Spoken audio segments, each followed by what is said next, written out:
બનાસકાંઠાના થરા તાલુકાના 3 ગામોને પુનર્વસનની મંજૂરી અપાઈ છે।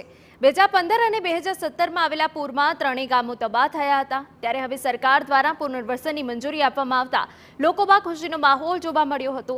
નાગલા ગામ, ડોડ ગામ, ખાનપુર ગામને પુનર્વસનની મંજૂરી અપાઈ છે, જેને લઈ ગ્રામજનોએ ફટાકડા ફોડી મોં મીઠું કરી ઉજવણી કરી હતી।